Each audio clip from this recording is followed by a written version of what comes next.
How to find your subscribe link on Linktree, easy and quick. Hello guys, in today's video I'm gonna show you how to find your subscribe link.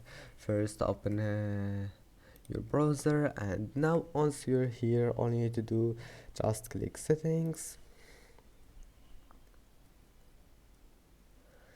and now scroll down, scroll until you find subscribe. Here is it. Now just turn on this one, let visitors subscribe,